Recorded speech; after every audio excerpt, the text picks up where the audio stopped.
ชุดการแสดงก็จะแสดงถึงเอกลักษณ์แล้วก็วัฒนธรรมของกลุ่มชาติพันธุ์กลุ่มม้งตรงนี้นะครับ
เรียนท่าน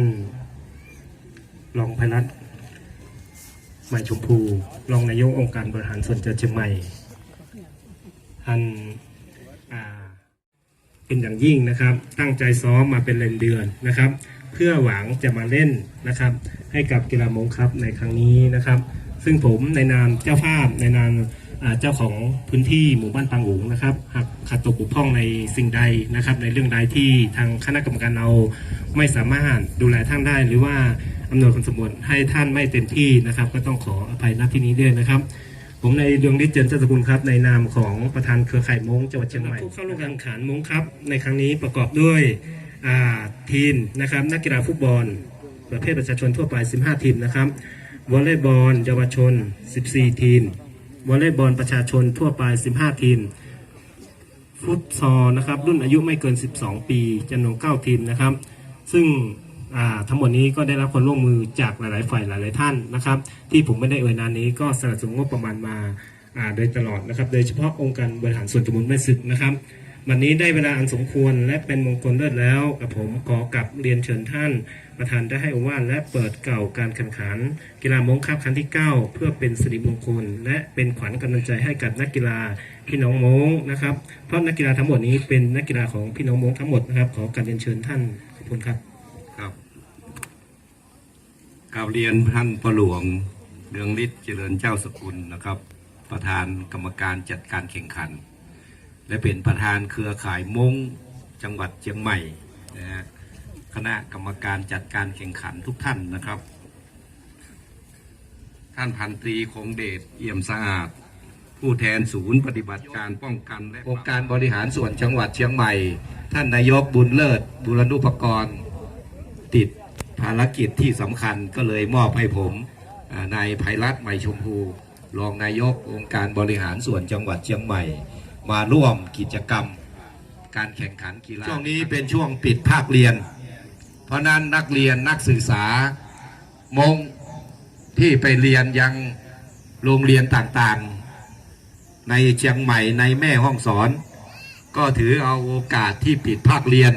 มาจัดกิจกรรมอย่างนี้มาพบปะกันพวกเราก็จะได้รู้จักซึ่งเป็นญาติพี่น้องกันอยู่แล้วนะฮะได้รู้จักมักคุ้นและสร้างเครือข่ายพี่น้องมงทั้งจังหวัดนะฮะและต่างจังหวัดด้วยอันนี้ขอชมเชยเป็นพิเศษและขอชมเชยเป็นอย่างยิ่งคือ ไปเปิดงานกีฬาที่ไหนเนี่ยจะมีนักกีฬาประมาณรุ่น2 รุ่นเนี่ยนะฮะอันนี้มีครบทุกรุ่นทั้งแม่บ้านด้วยแม่บ้านปรบมือหน่อยครับอันนี้รุ่นแม่บ้านรุ่นเยาวชนที่เป็นนักศึกษาปรบมือหน่อยครับเยาวชนมัธยมครับอนุบาลครับอนุบาลประถมมีทุกรุ่นนะครับเพราะนั้นถือว่าเป็นการจารึกประวัติศาสตร์ของพี่น้องมงซึ่งมีนักกีฬาทุกรุ่นนะครับเพราะนั้นองค์การบริหารส่วนจังหวัดมีความยินดีนะครับที่จะสนับสนุนทุกๆปีนะฮะขออวยพรให้กับการแข่งขันกีฬาครั้งนี้บรรลุตามวัตถุประสงค์ทุกประการขอขอบคุณกลุ่มแม่บ้านมงบ้านปางอุ่มนะครับที่แสดงต้อนรับเมื่อกี้ได้อย่างสมเกียรติของท่านขอบคุณท่านผอ.โรงเรียนคณะครูซึ่งช่วงนี้เป็นช่วงปิดภาคเรียนท่านผอ.กับคณะครูก็ยังมาบริการให้กับพี่น้องมงของเราอยู่ขอขอบคุณทางองค์การบริหารส่วนตำบลแม่สึกนะครับที่อำนวยความสะดวกให้กับพวกเรานะฮะขอขอบคุณทุกส่วนราชการนะครับขอร่วมกับทุกท่านนะครับเปิดการแข่งขันกีฬามงคัพครั้งที่9ประจำปี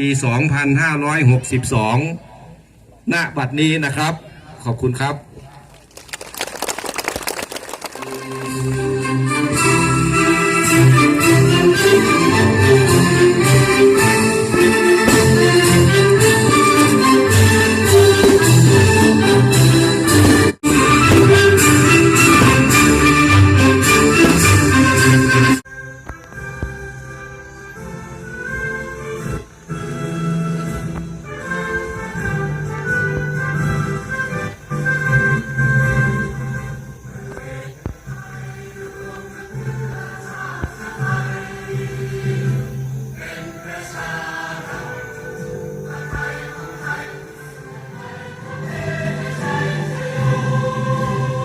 การบริหารส่วนจังหวัดเชียงใหม่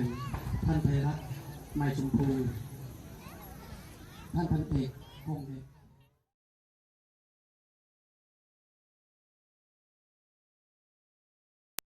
ใช้แรงครึ่งหนึ่งก็ใช้ได้อยู่ตัวสูงบางว่าคือเจอข้ามงมอยเนี่ยหูข้ามแล้วจากนั้นเสียงว่าโยนตัวหัวใจไปเลยกันเลย2-2ใครเป็นคนให้คะแนนยิงดู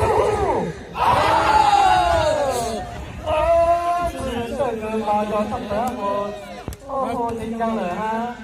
หรือมองตั้งตอนอยู่ต่อของเรานะส่งด็อกเตอร์อะไรอยู่เนี่ย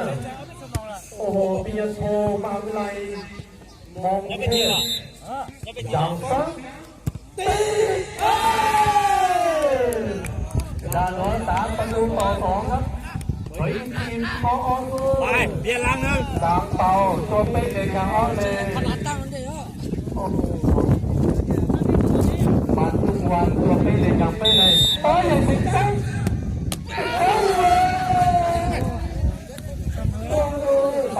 3-3ก็คือมันทุกวันตัวเป๊ะเลยต่อไปสักเป่าหมายเลขตัว20เนาะสุดยอดจังเลยตัวเป๊ะเลยครับไปเลย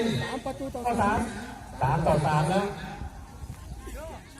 อยู่รถบินคนสุดท้ายคุณเนาะคนสุดท้ายใช่ไหมอาจารย์หวานมียกคู่ด้วยอยู่เนาะแล้วก็ตรงกลางมาแน่นอนจังเลยเอาละยาวเลยมันทุกวันทีนี้จ้ามันยักษ์อยู่เนาะใช้เขาเดี๋ยวมันเป็นการมันเป็นใครต่อเนาะใช้ได้ดูจะซื้อเขาเลยใช้ได้อยู่เสมอ3-3ปีพ่อเดือดเลยโอ้โหเป็นผู้เล่นการแข่งขันต่อตามมาตะวันแพ้ นะ这个也是做干的在到的。要跟那啥要，哎，